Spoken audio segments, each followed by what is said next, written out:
जी Shirke and मेरा score था 118 and my rank was 411 and I am currently a first year student at ILS Pune. So आज हम I think मैं मान के ही चल रही हूँ कि आप सीईटी दे रहे हैं तो आपको पैटर्न और सिलेबस तो पता ही होगा, पर जिन लोगों को नहीं पता है उनके लिए हम क्विकली कवर करेंगे पैटर्न वगैरह. So first will see eligibility. So basically you have to be a HSC pass student. और मैं तो मतलब आपको सजेस्ट करूँगी कि आप सीईटी के वेबसाइट पे जाके कंटिन्यूअसली एलिजिबिलिटी और चेक करते रहना, क्योंकि वो टाइम टू टाइम चेंज होती रहती है. So I would suggest you to check it because मैंने स्लाइड पहले बनाई थी, इसलिए आपको चेक करना चाहिए. एंड वहाँ एज लिमिट वगैरह कुछ नहीं है, so you can fill the form. And next is pattern. So there will be no negative marking, so I would suggest you all to attempt all the questions, क्योंकि negative marking बिल्कुल नहीं है. तो आपको अगर आता भी नहीं होगा कोई क्वेश्चंस तो फिर भी आपको छोड़ना नहीं है. So and the exam will be of 2 hours, like 120 minutes. और क्वेश्चंस जो होंगे वो इंग्लिश और मराठी दोनों लैंग्वेजेस में आएंगे. और क्वेश्चंस 150 क्वेश्चंस हो गए फॉर 150 मार्क्स. और सीईटी के आप लोगों को तो पता ही होगा कि सीईटी के पास्ट ईयर के क्वेश्चंस पेपर नहीं मिलते.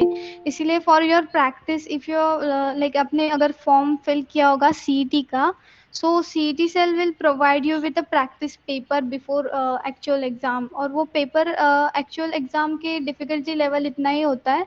सो it will be like mock. And I would suggest कि आप वेबसाइट देखते रहना, क्योंकि ये बहुत इम्पॉर्टेंट है वो जो प्रैक्टिस पेपर देंगे, so that you will have a idea like कितने स्टैटिक के क्वेश्चंस होंगे, कितने करंट अफेयर्स के क्वेश्चंस होंगे. सो यही पैटर्न है. So will see subjects and marks distribution. So आप सीईटी के लिए प्रिपेयर, आई थिंक आप क्लैट के लिए भी प्रिपेयर कर रहे होंगे. सो क्लैट एंड सीईटी दोनों के सब्जेक्ट सेम है. सिर्फ आई थिंक सिर्फ मार्क्स का थोड़ा फ़र्क होगा. लीगल रीजनिंग और लॉजिकल रीजनिंग 40-40 मार्क्स के लिए होंगे. English, current affairs and static GK will be for 30-30 marks and maths will be of 10 marks. So अब हम सिलेबस देखेंगे हर एक सब्जेक्ट का.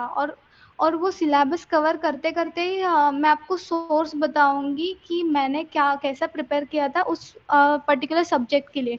सो will start with legal reasoning. So legal reasoning में मोटे मोटे तौर से मतलब law of torts, law of contracts, criminal law, constitutional law और लीगल टर्म्स एंड मैगजिम्स आते हैं. So I think during my exam there were no any questions from legal terms and maxims, but I would suggest you to prepare for that also. और आई would not suggest you any book for legal reasoning, क्योंकि मैंने तो नई book use की थी कौन सी भी. क्योंकि अगर आप लॉ ऑफ टॉर्ट्स ऐसा अगर आप यूट्यूब पे भी टॉपिक डालते हैं, so there will be a series. You can see that in 4-5 days all this series law of torts, law of contracts. और आपको बहुत सेक्शनल टेस्ट देने होंगे लीगल रीजनिंग पे, बहुत मतलब रोज आपको 4-5 सेक्शनल टेस्ट तो देने ही होंगे. और लीगल रीजनिंग का वेटेज थोड़ा ज़्यादा है, लाइक 40 मार्क्स के लिए होता है. So you have to concentrate on that subject particularly. मैं तो मतलब मैंने मेरे टाइम पे बहुत सेक्शनल टेस्ट दिए थे और लीगल रीजनिंग के आई थिंक मैंने 1,500 से ज़्यादा क्वेश्चन सॉल्व किए थे. बहुत सॉल्व किए थे मैंने क्वेश्चंस, तो मैं देख के ही मुझे आंसर पता चल जाता था. और लीगल का तो मेरा अच्छा ही था सब्जेक्ट, मतलब मुझे बहुत पसंद था लीगल रीजनिंग. सो टाइम आपके पास कम है, so I would not suggest you to solve 1,500 questions and all, but I would suggest you to give sectional test. So sectional test legal और लॉजिकल के लिए लाइक आपको बहुत हेल्पफुल होगी. सो लीगल रीजनिंग के लिए मैं आपको यही बताऊंगी कि यूट्यूब पे एक पर्टिकुलर टॉपिक के वीडियोस देखो, उससे आइडिया लो क्या है उस सब्जेक्ट में, उस टॉपिक में, और उस पर क्वेश्चन सॉल्व करो, बहुत सारे क्वेश्चन सॉल्व करो. So now the next one is logical reasoning. Logical reasoning में भी दो है, critical reasoning and analytical reasoning. Analytical reasoning I don't think इतना मतलब बहुत हार्ड होता है, एनालिटिकल रीजनिंग बहुत ईजी होता है। लाइक आपने क्वेश्चंस भी सॉल्व किए ना रोज 10-15 सिर्फ एनालिटिकल रीजनिंग के नेक्स्ट 48 डेज में, I don't think you have to do some another thing for that. So I think थोड़ी प्रॉब्लम सिर्फ क्रिटिकल रीजनिंग में ही आती है। मुझे भी क्रिटिकल रीजनिंग थोड़ा टफ जाता था पहले। सो मैंने एम के पांडे की बुक रेफर की थी, but if you think you have less time, so I would suggest that go to YouTube and see videos there कि आप अजम्पशन से टॉपिक डालो। सो आप वो लोग आपको टिप्स देते हैं लाइक कैसे ये क्वेश्चन सॉल्व करने चाहिए, like course of action, forcefulness of argument, इन सब में से क्वेश्चंस आते हैं। लाइक इन्फरेंस निकालना होता है, cause and effect, argument, syllogism. So I would suggest कि आप वीडियोस देखो और इस पर क्वेश्चंस बहुत सॉल्व करो। The more you will practice, आपकी स्पीड बहुत बढ़ेगी। लाइक स्पीड तो एक फैक्टर होता ही है। मतलब आपका क्वेश्चन तो आपकी सारा पेपर 2 घंटे में सॉल्व होना ही चाहिए। मेरे वक्त मैंने इतनी प्रैक्टिस की थी इन क्वेश्चंस की कि मेरा पेपर 40 मिनट्स पहले ही हो जाता था। So you have to practise a lot. Like 48 days है तो सिर्फ लाइक कवर करना नहीं है सब कुछ, स्मार्ट स्टडी करनी है। So you have to practise all the questions. और नेक्स्ट है इंग्लिश। सो इंग्लिश में आपको grammar, reading comprehension and vocabulary से क्वेश्चंस आएंगे। रीडिंग कॉम्प्रिहेंशन बहुत इजी होता है सीईटी में। लाइक एक बहुत छोटा सा पैराग्राफ होता है और ज़्यादा क्वेश्चंस भी नहीं होते, छोटा सा पैराग्राफ होता है and I think you can answer that. Like I don't think आपको कुछ रीडिंग कॉम्प्रिहेंशन के लिए अलग से करने की ज़रूरत है।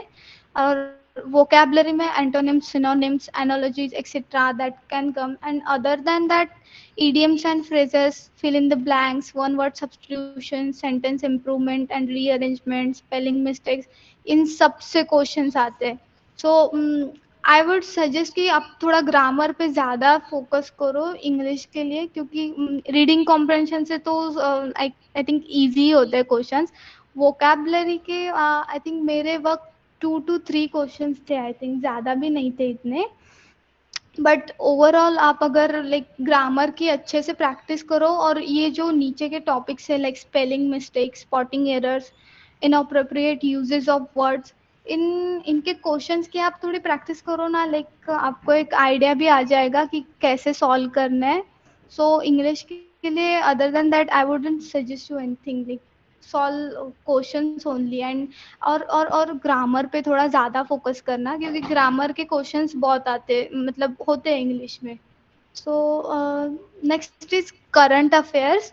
सो करंट अफेयर्स की मैं आपको बता नहीं सकती क्योंकि मैंने बहुत करंट अफेयर्स के लिए प्रैक्टिस की थी, पर हार्डली करंट अफेयर्स के मेरे वक्त तो 4 to 5 क्वेश्चंस थे और बाकी सब मतलब स्टैटिक जीके से आया था। सो मैं मेरे वक्त क्लैट के लिए भी प्रिपेयर कर रही थी। सो उस वजह से मेरा स्टैटिक बहुत अच्छा था। सो मैंने वो सारे क्वेश्चंस राइटली अटेम्प्ट किए थे। तो अगर आपका एम है कि जीएलसी एंड आईएलएस में जाना है, वो 4 क्वेश्चंस भी नहीं छोड़ने मुझे, तो आपको करंट अफेयर्स भी कर लेने चाहिए। और current affairs I think newspaper reading से और उससे नोट निकालने से हो जाएंगे।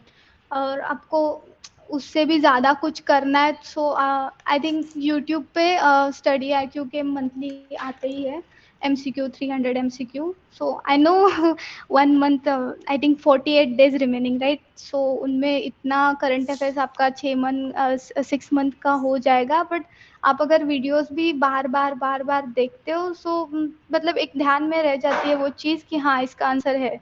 So current affairs is on you. Like आपको अगर करना ही है, मतलब जीएलसी आईएलएस ही चाहिए, तो आपको करंट अफेयर्स करना ही चाहिए। पर बाकी तो मतलब स्टैटिक जीके पे थोड़ा फोकस करना, हिस्ट्री पे, कॉन्स्टिट्यूशन से बहुत क्वेश्चंस आए थे। लाइक एक क्वेश्चन तो था फंडामेंटल ड्यूटीज पे था हमारे टाइम पे, कि वो पार्ट कितने कौन से पार्ट में है, ये क्वेश्चन था। सो पता नहीं कि नेक्स्ट मतलब इस ईयर हो भी सकता है कि करंट अफेयर से क्वेश्चन ज़्यादा है और स्टैटिक से कम आए। सो इट्स ऑन यू कि आप कैसे प्रिपेयर करते हैं। आई वुड सजेस्ट कि करंट अफेयर्स भी कर लो और स्टैटिक भी कर लो। So next is maths. So maths सिर्फ 10 मार्क्स का है, तो बहुत लोग छोड़ देते हैं मैथ्स। मैंने देखा है कि मेरे साथ भी जो लोग प्रिपेयर कर रहे थे उन लोगों ने मैथ्स तो पूरा छोड़ दिया था। पर I wouldn't suggest you that, क्योंकि एक 10वीं के लेवल का मैथ्स होता है। I will tell you, like एक क्वेश्चन था हमारे वक्त कि 50% ऑफ 50, मतलब इतना इजी क्वेश्चन था वो, कि अगर आप ये जो टॉपिक में दिए है, average, algebra, percentage, profit and loss, Venn diagram, speed and distance, time and work, partnership, simple and compound interest, these are like main topics. Like आप ये भी कवर करते हो और 10-10 क्वेश्चंस रोज सॉल्व करते हो, तो मैथ्स तो आपका हो जाएगा। I don't find any difficulty in maths, and मैं तो सजेस्ट नहीं करूंगी कि मैथ्स छोड़ दो, क्योंकि मैथ्स इजी आता है। और ये तो टॉपिक्स है, इनमें से ही ज़्यादातर आते हैं, इससे बाहर तो नहीं आया था, मेरे टाइम पे भी नहीं आया था। सो हमने अब सिलेबस देख लिया है और वो कहाँ से कवर करेंगे वो भी देख लिया है। सो हम मार्क्स देखते हैं कि कितने नीडेड है। सो जीएलसी का दिस ईयर का ओएमएस के लिए 119 था कट ऑफ, और महाराष्ट्र स्टेट कैंडिडेट्स के लिए 103 था, और आईएलएस का ओएमएस के लिए 114 था, और महाराष्ट्र कैंडिडेट्स के लिए 102 था। पर आई वुड सजेस्ट कि एक सेफ स्कोर जो है, जो मैंने भी एक ध्यान में रखा था कि हाँ इतना तो होना ही चाहिए, क्योंकि उस वक्त मेरा कंफर्म नहीं था जीएलसी जाना है या आईएलएस। पर सेफ स्कोर जो आई थिंक मुझे लगता है 120 है, and you all should aim for 120, because it's safe score. आप बाद में आपके हाथ में होगा कौन सा कॉलेज चूज करना है। सो आई थिंक आपको भी यही एम रखना चाहिए कि 120। सो नेक्स्ट इज आई थिंक, अब कुछ लोगों के बोर्ड्स भी होंगे, कुछ लोगों के नहीं होंगे। So there will be this 5 types of students here. So those who are done with boards, कुछ लोगों के बोर्ड्स अभी हुए नहीं होंगे, वो तो सीबीएसई वाले होंगे आई थिंक। कुछ लोगों का पूरा सिलेबस कवर होगा, कुछ लोगों ने तो स्टार्ट भी नहीं हो किया होगा, और कुछ लोगों का हाफ डन होगा। सो इन सब के लिए अलग अलग स्ट्रैटेजीज होगी, क्योंकि जिनका पूरा सिलेबस कवर है उनके लिए एक अलग स्ट्रैटेजी होगी, और जिन्होंने अभी कुछ नहीं स्टार्ट किया है उनके लिए भी एक अलग होगी। So first we should see days remaining. You have 48 days in your hands. Like 48 भी मैंने थोड़े कम काउंट किए हैं, क्योंकि कभी कभी मन नहीं लगता पढ़ाई में, कभी कभी टाइम पास हो जाता है, इसलिए मैंने 48 डेज लिखा है कल से, कि कल से आपके हाथ में 48 डेज है। सो आपको ही तय करना है कि कितनी सीरियसनेस से आपको पढ़ना है। You have to cover all mocks and analyze that. You have to cover syllabus in this 48 days only. So for those who are done with their syllabus, I would suggest कि आप अब mock test देना start करो। Like at least 10 मॉक्स तो आपको देने ही चाहिए। मैंने एटलीस्ट बोला है 10 मॉक्स, इससे ज़्यादा देने हैं आपको 15-20। और आप 2 घंटा लेते हैं मॉक सॉल्व करने के लिए, तो 2 घंटा ही उसको एनालाइज करने में भी लगा दीजिए, क्योंकि आप अपने पूरा सिलेबस तो कवर कर लिया है, तो आपको पता होना चाहिए कि फिर भी आप कहाँ कम पढ़ रहे हैं। So analyse your mock, and then in remaining time I think you should cover, like current affairs revise करना होगा। सो जो जिनका सिलेबस कवर है, तो मुझे नहीं लगता उनको कोई प्रॉब्लम होगी। सो उनके लिए यही है कि मॉक टेस्ट सॉल्व करना, उसे एनालाइज करना, और देखो कहाँ कम जा रहे हो आप, और करंट अफेयर्स रिवाइज करना। क्योंकि करंट अफेयर्स, या फिर आपको अगर लगता है स्टैटिक जीके में मैं थोड़ा कम हूँ, तो स्टैटिक जीके के वीडियोस देखना यूट्यूब पर, और उसको प्रैक्टिस करना। सो नेक्स्ट है जिन्होंने आधा अधूरा सिलेबस कवर किया है। सो आई वुड सजेस्ट कि पहले तो मतलब आप 1 या 2 मॉक टेस्ट दो, क्योंकि आपके पास अब समय बहुत कम है। सो आई डोंट थिंक कि आपको सारा सिलेबस कवर करने के पीछे दौड़ना चाहिए। ऐसा नहीं करना है आपको। आपको अब मॉक टेस्ट देनी है, देखना है कि आप कहाँ कम पढ़ रहे हो। सो उस पर्टिकुलर चीज़ पे आपको अब ध्यान देना है। और आपको लग रहा है कि हाँ इसमें मैं थोड़ा कम पढ़ रहा हूँ, तो cover that syllabus in 10 to 15 days, and in remaining days I think you should solve mocks only, because I personally believe in solving mocks. मैंने भी बहुत mocks किए दिए थे, और mocks से भी ज़्यादा मैंने sectional test बहुत दिए थे, और इतनी help हुई थी sectional test की वजह से, like लीगल रीजनिंग और लॉजिकल रीजनिंग में तो मैं बहुत फास्ट थी। सो मैं तो आपको यही सजेस्ट करूँगी कि आप बहुत सारे सेक्शनल टेस्ट दो और मॉक टेस्ट दो, और उसे एनालाइज भी करो कि कहाँ कम जा रहा हो। क्योंकि मैं भी ऐसे पहले-पहले करती थी कि सिर्फ़ मॉक ही देती थी, और लाइक नंबर देखती थी, हाँ, कि इस बार 96 मिले, इस बार 100 मिले। सो और मेरा स्कोर ही नहीं बढ़ता था। सो मुझे भैया ने बताया था कि एनालाइज़ भी किया करो। सो एनालाइज़ करने के बाद आपको ही समझ आता है कि हाँ, यहाँ कम जा रहा है तो इधर थोड़ा ध्यान देना ज़रूरी है। सो ये तो मतलब जिनका आधा-अधूरा हुआ है उनके लिए है। So not started but done with ports, like ये तो आई थिंक रिपीटर वगैरह होंगे, या फिर नहीं, रिपीटर नहीं, बट जिनके बोर्ड्स हुए हैं पर उन जिन्होंने स्टार्ट नहीं किया है। सो अगर आपको लगता है सीईटी आपके लिए बहुत इम्पोर्टेंट है, आपको सारा सिलेबस करना चाहिए कंप्लीट, आपको जीएलसी या आईएलएस चाहिए, so I think you should try to complete this syllabus in 1 month. So मैंने अब हमने सिलेबस डिस्कस किया था, और मैंने सोर्स भी बताए थे कि आपको कहाँ-कहाँ से वो सब सोर्स मिलेंगे यूट्यूब से, और बुक्स का नाम भी बताया था। So I think you should cover that in 1 month. Solve sectional test daily, और और जब आपके पास अब बोर्ड के एग्ज़ाम नहीं है और आपने स्टार्ट भी नहीं किया है, तो एटलीस्ट 6 आवर्स तो आपको डिनोट करने ही चाहिए। मतलब अगर आप एम कर रहे हो उन कॉलेजेस का, सो एटलीस्ट 6 आवर्स तो आपको डिनोट करने ही चाहिए। And after you are done with syllabus and sectional test, start solving mocks and analyse it.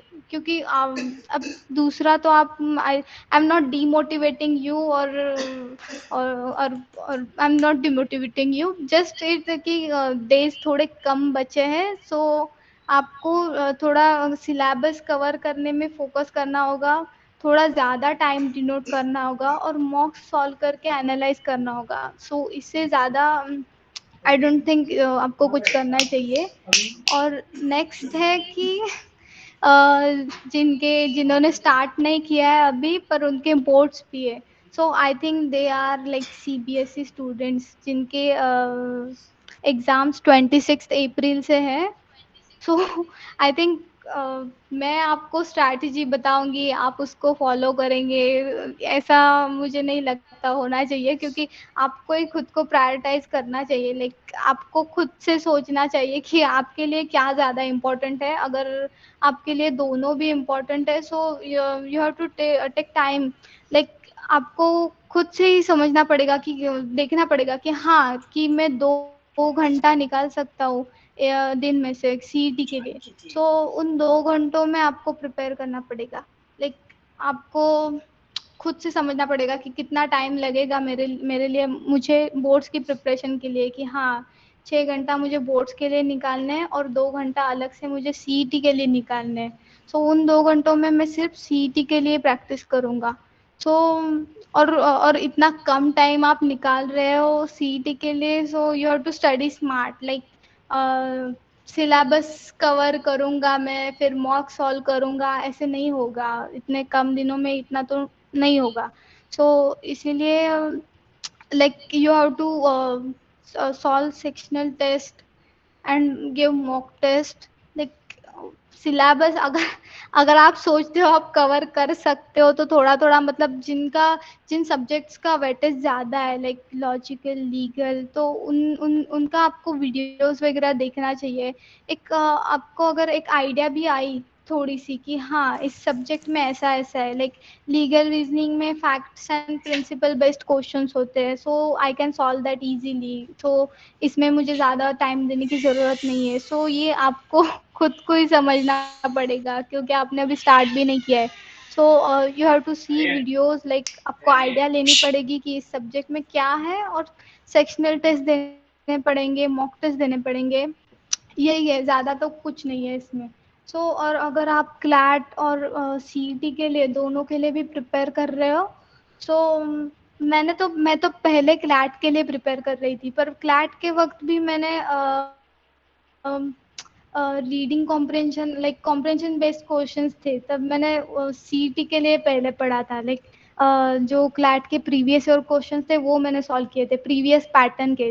जैसे कि लीगल में प्रिंसिपल फैक्ट्स बेस्ड क्वेश्चंस होते हैं, लॉजिकल में थोड़े अलग होते हैं। सो पहले उस पैटर्न पे मैंने प्रैक्टिस की थी। सो अगर आप क्लैट और सीईटी बोथ के लिए प्रैक्टिस कर रहे हो तो मैं आपको यही सजेस्ट करूँगी कि क्लैट के जो पहले का पैटर्न है, पहले उस पे क्वेश्चन सॉल्व करो। लाइक वो सीईटी के लिए भी यूज़फुल होगा और क्लैट के लिए भी यूज़फुल होगा ही होगा। लाइक मुझे तो यूज़फुल हुआ था। सो वो दोनों के लिए वो यूज़फुल होगा कि पहले के पैटर्न के पहले आप क्वेश्चन सॉल्व करो। So and next important thing is documents. हाँ, सो सीईटी के लिए अगर आप प्रिपेयर कर रहे हो तो like you have to check website. Like आपको करनी होंगी डॉक्यूमेंट्स, आपको सारे रेडी रखने होंगे आपके, क्योंकि मेरे वक्त ये प्रॉब्लम हुए थे डॉक्यूमेंट्स के, बहुत प्रॉब्लम होते हैं आपको। देख time to time I would suggest कि आप वेबसाइट चेक करते रहना, क्या नोटिस आई है, कौन से डॉक्यूमेंट्स उन्होंने बोला है कि कब तक हो जाने चाहिए रेडी, वो सब आपको देखने चाहिए। So visit website and other than that I would say best of luck. Like 40 days है, so